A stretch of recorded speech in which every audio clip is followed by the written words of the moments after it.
We are following a breaking story right now as the White House is on lockdown following a shooting outside the building that has left 2 National Guardsmen in a condition that we do not know yet. But I am going to bring you all of the updates on this breaking story and see how Donald Trump, the man who spent last week threatening the lives of members of Congress, has responded. I want to start with the breaking update from MSNBC and their coverage before we get into what Trump and MAGA is now posting about this shooting. So let's first start with our friends at MSNBC for the breaking update before we get into Donald Trump's response.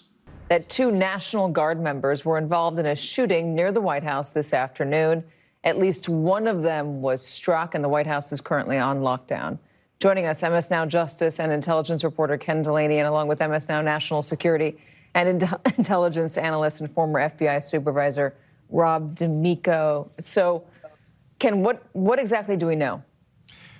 Basically just what you said, Katie. This shooting, I'm told, occurred near the White House in a place called Farragut Square in downtown D.C. We're seeing video on social media of police rushing to the scene. I checked in with the Secret Service because they protect the White House and was told that 2 uniformed National Guard members were involved in a shooting. At least one of them was struck. Their condition is not known. The nature of the incident was not known by this person. It's being handled by the D.C. police, not the Secret Service, because they've decided there's no nexus to the White House, no threat to the White House. So the circumstances of this incident are unclear. Remember, of course, that uniformed National Guard are regularly patrolling the streets of Washington, having been deployed there by President Trump. That's subject to a legal fight. Actually, 5 days ago, a judge ordered the Trump administration to halt that deployment. That's still being litigated. But again, so all we know is that 2 uniformed National Guard members involved in a shooting, one was struck. The condition of that person is unknown at this time. Yeah, so the AP is reporting that 2 National Guard members were struck, the 2 that were involved. Again, that differs a little bit from our reporting. We'll see if that gets updated. Ken, you were saying that your sources have said there's no nexus. The FBI is saying no nexus. What does that mean? The Secret Service, meaning there's no investigative, there's no angle for them to investigate this. They've already concluded there was no threat to the White House or the president. It's a shooting that occurred in D.C., and so it's being investigated and responded to by the D.C. police, not by the Secret Service. It remains to be seen. I've also checked in with the FBI. It's unclear at this point whether they will get involved. But right now, the D.C. police is responding, Katie. All right. So the president is not in Washington right now. He's not at the White House, even though the White House is on lockdown. He, is in Florida for the holiday break. J.D. Vance is, in Fort Campbell, Kentucky. Of course, we don't yet know the motive of the assailant at this moment, and details are still coming out. And again, I will try to update those as soon as we have them right now.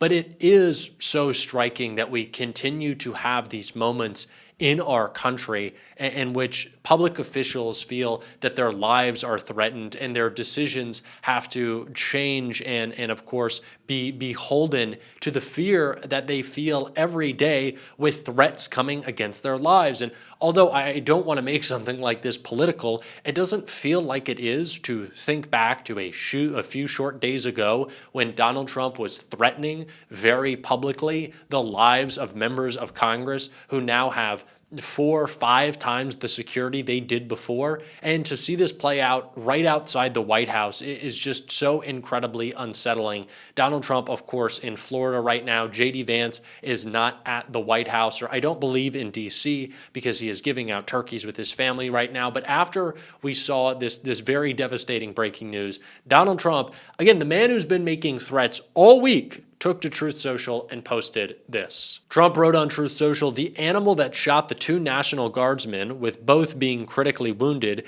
and now in 2 separate hospitals, is also severely wounded, but regardless will pay a very steep price. God bless our great National Guard and all of our military and law enforcement. These are truly great people. I, as President of the United States, and everyone associated with the office of the presidency, am with you."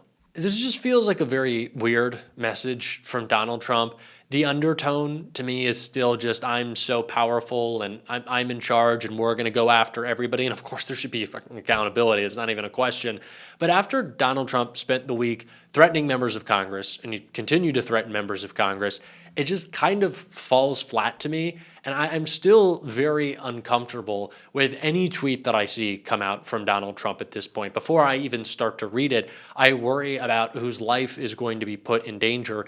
This is, of course, a man who didn't say a word after the death, the assassination of Melissa Hortman. Of course, Donald Trump acknowledged it. He didn't call Tim Walz. He didn't wish her family well. He didn't even think twice, and he just moved on. And this is an administration that for, 2 months now has been threatening and attacking and trying to intimidate progressives, liberals, Democrats in Congress, Democratic organizations, saying that if we didn't erect monuments to Charlie Kirk, he would bring the hammer down on us. And I don't want to make this moment about what Donald Trump has said in the past, but if we don't ever talk about it, I don't know how we're going to fix it, call it out, or right this ship of political rhetoric from the right that produces political violence. And it's just the truth. And so whenever this happens, it's immediately where my head goes to. And how could it not? Again, after Donald Trump has been threatening members of Congress, it is the only thing that you can think about. And the right still decides that they're going to make themselves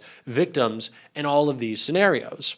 And again, not to be too in the weeds with, like, I don't want to call it digging up old Trump shit, but this is still the same guy who sicked his thugs on Capitol police officers who are currently responding to this shooting right now. So I think it must be tough for those men and women to respond, to say that Donald Trump has their back, that he's got them, when he pardoned the very people who beat them to an inch of their lives. And it might not feel pertinent to this current discussion, but it does to me to just think back on the actual rhetoric used by the right and the ways that they have tried to intimidate. Because I just can't get past it. And I can't. And to see shooting DC in my head, as I'm sure when you clicked on this video immediately went to, and what did Donald Trump post? None of those words evoke anything that would make you calm or feel like you will be reassured. And it's tough for us to continue to live in this place where political violence keeps happening. It is encouraged, excused, and laughed at by the right, by Donald Trump. It is blamed on the left. And we just have to keep moving forward. And then he does it again. And for me, again, like, I don't want to just make this moment, and we are all praying that, though the conditions are unknown of these two National Guardsmen, that of course they make a full recovery. But it's hard for your head to even stay at that place when you know that this is going to just happen again soon. That there has been nothing done to address the epidemic of gun violence, to talk about political violence in any real meaningful way that isn't just an attempt to make Charlie Kirk a martyr. And so, yeah, when I saw that Trump had posted something, I just didn't even want to look at it. Because that's the place that we're in with our president. And I just can't get over the fact that this is a week, that this is days after these death threats that Mark Kelly has been calling out. I said something that was pretty simple and non-controversial, and that was that members of the military should follow the law. And in response to that, Donald Trump said I should be executed. I should be hanged. I should be prosecuted. He even went on and said something about go get them. I guess sending a mob to round me and the other folks up. So this is, I think it says a lot more about him than it says about me. He doesn't want accountability. But Rachel, I'm not going to be silenced. I'm not going to be intimidated. When you and your colleagues made that video, were there specific, potentially illegal orders that you were thinking about that were the sort of precipitating cause for you guys to get together and do that? Here's the thing, Rachel. You don't want to wait for your kid to get hit by a car before you tell them to look both ways. It's pretty simple. And if you go back to 2016, Donald Trump on a debate stage talking about, some action that he was going to take. He was reminded by the moderator that that would be illegal, that the military wouldn't be able to follow those orders. And his response, Donald Trump's response was the military would not refuse my orders. And then as president, he talked about shooting people, citizens of this country, in the legs protesters. Now, thankfully, Mark Esper, Mark Milley, explained to him that would be not be a good idea. Now he's talking about the Insurrection Act, sending troops to more cities, using U.S. cities and as training grounds and U.S. citizens for training of the United States military. So, Rachel, we wanted to do something pretty simple here. We wanted to just remind folks that they need to comply with the law and be reminded, and also explain to members of the military that we have their backs, that we know what's going on. It's part of our job, accountability over the federal government. And this is the response we get. He told the world that we should be hanged. I wanted to ask you about that pledge, that we have your backs. It's sort of the apex of that piece, that video that you made with your colleagues. What does that mean in practical terms? If I'm an enlisted service member somewhere, maybe I'm serving in Southern Command, maybe I'm asked to do something that I believe is illegal or that I have received advice might be illegal. If those service members are thinking about you right now as being on their side, as having their back, what does that mean in practical terms about what that service member can do when faced with a potentially illegal order from the commander-in-chief and from the chain of command? Well, Rachel, I spent 25 years in the United States Navy. I flew 39 combat missions over Iraq and Kuwait. Let me start by saying I never questioned any order. And you're required to follow all legal orders. You're also required not to follow illegal ones. And I think most people can figure out, just take some common sense in what would be an illegal order.